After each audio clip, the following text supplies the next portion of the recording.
नमस्कार, आप देख रहे हैं एमएस टुडे। मैं हूं आपके साथ प्रिया बाजपेयी। 69,000 शिक्षक भर्ती एक ऐसा मुद्दा था जो पेपरों की सुर्खियां बना था नेशनल टेलीविजन पर, जिसने लाइमलाइट बटोरी थी। एक ऐसा मुद्दा जो एससीईआरटी के ग्राउंड पर ही शुरू हुआ था, जहां पर आज हम मौजूद हैं।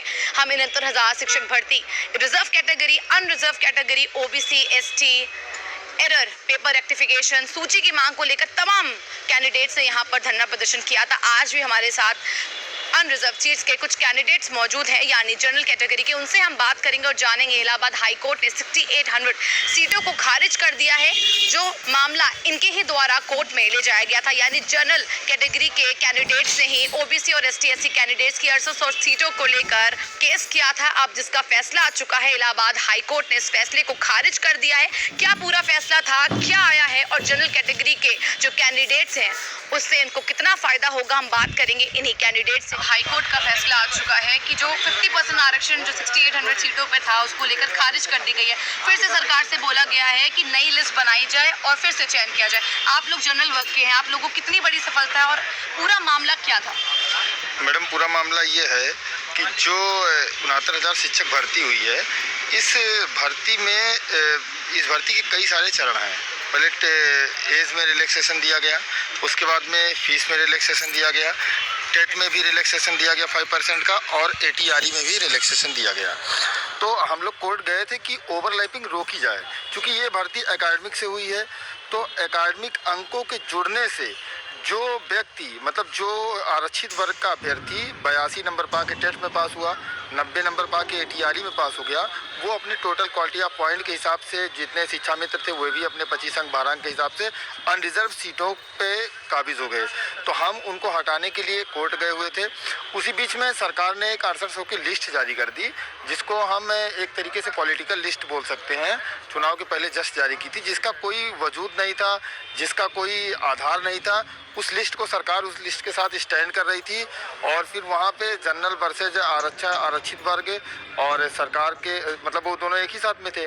तो लड़ाई हुई और कल एक आर्डर आया, बहुत ही अच्छा आर्डर आया, और इस आर्डर का एक भी पॉइंट कोई हटा नहीं सकता है।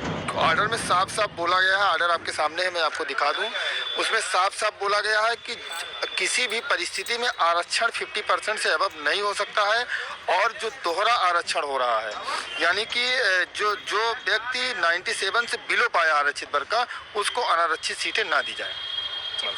बताइए कितना ज्यादा आपके लिए इम्पोर्टेंट है, क्योंकि आप लोग खुद अपनी भर्ती को लेकर। मैम बहुत इम्पोर्टेंट था, और आप लोगों को भी पता है कि हम लोगों ने इसके लिए काफ़ी मेहनत की है, धरना दिया है, और हम लोग कोर्ट में न्याय के लिए गए थे, और मतलब हमें न्याय मिला है। और हाँ कि ऑर्डर के कंप्लायंस में क्या होगा, इसकी चर्चा मतलब हम लोग पता करने आए हैं। मैम, एक्चुअली ऑर्डर ये आया है कि जो ये 6800 की जो सूची जो निकाली गई थी, उसे रद्द किया गया है।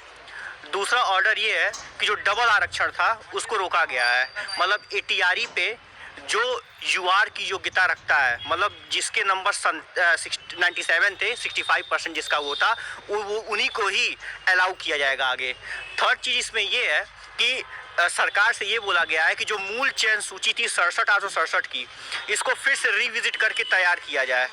और इसमें ये बताया गया है कि जो विसंगति हुई है उसके आधार पे जो 2 साल से कार्यरत शिक्षक है, तीन महीने का समय दिया गया है, और इसमें जो कार्यरत शिक्षक रहेंगे इनको तब तक डिस्टर्ब नहीं किया जाएगा। और ये भी बात बोली गई है वहाँ पे, सरकार को एक डिस्क्रिप्शन ये भी दे दिया गया है कि अगर सरकार चाहे तो उसे एक पॉलिसी बना करके उनको एडजस्ट कर सकती है। ये सरकार को मतलब दे दिया। कितना बेनिफिशियल होने वाला है? मैम, हम लोग ये मान के चल रहे हैं कि इस पे एक अप्रत्याशित जो है वो देखने को मिलेगा, क्योंकि हम लोग को पहले से ही वो था कि यूआर के सीटों पे बहुत बड़े पैमाने पे विसंगति कर दी गई थी। सीटों का घोटाला हुआ, क्योंकि इस 10 से 12 सीटों का हमारे घोटाला हुआ। हमारा एक और मैटर चल रहा है, ईडब्ल्यूएस का, जो 69,000 शिक्षक भर्ती में ईडब्ल्यूएस नहीं दिया गया है, उसकी आज ही सुनवाई थी। कल लखनऊ बेंच में सुनवाई थी, तो ये यहाँ पे सुनवाई टेकअप नहीं हो पाया केस। आज प्रयागराज में था, नेक्स्ट डेट 28 लगी है, मतलब फाइनल हियरिंग के लिए लगा हुआ है। जो सीटों का भी फैसला है, इससे आप लोगों को कितना फायदा होने वाला है? आपके साथ जो मैं उसी बता रहा हूँ कि यूआर के सीटों पे जो है एक बड़े पैमाने पे विसंगति साफ निकल कर आने वाली है, जो कि इस पे साफ यहाँ से जाहिर हो रहा था कि इस पे केवल जो क्वालिटी पॉइंट्स तैयार किए गए थे वो ना सिर्फ ATRE का वो था, उस पर वेटेज दिया गया था शिक्षा मित्रों को और एकेडमिक का भी वेटेज था।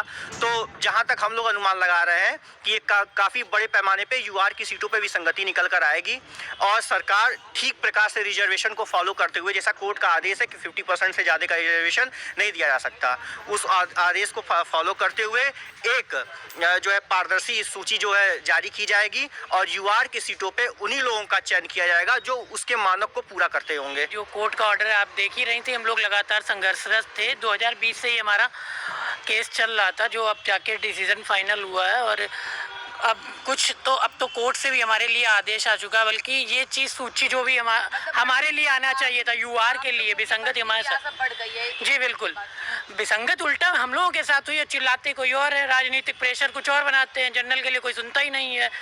वही चीज़ है ना, इसीलिए तो अब हमारे साथ कोर्ट में साबित हो चुका है। तो अब हम चाहते हैं कि बेसिक शिक्षा विभाग हमारे लिए न्याय करे और ईमानदारी से जो भी ट्रांसपेरेंसी के साथ, मतलब सीट्स को जो भी निकल के आ रही हैं, जो भी 10 से 12 जो भी हो, उन पे हमारा चयन करें। तो आपने देखा इन सभी कैंडिडेट्स का साफ तौर पे यही कहना था कि अगर सरकार ने ये मामला आगे नहीं ले गए और इलाहाबाद हाईकोर्ट की बात सुन लेते हैं तो जनरल वालों को काफ़ी ज़्यादा फायदा होगा। सीटों का जो घोटाला हुआ है 10 से 12 हज़ार का, उसमें जनरल कैटेगरी के कैंडिडेट्स को नौकरी मिलेगी और इनका ये भी कहना है सरकार जल्द से जल्द सूची जारी करे ताकि ये सब भी भर्ती हो पाए। ऐसी बने रहिए एमएस टुडे के साथ। वीडियो जर्नलिस्ट आशीष के साथ मैं प्रिया वाजपेयी, एमएस टुडे लखनऊ।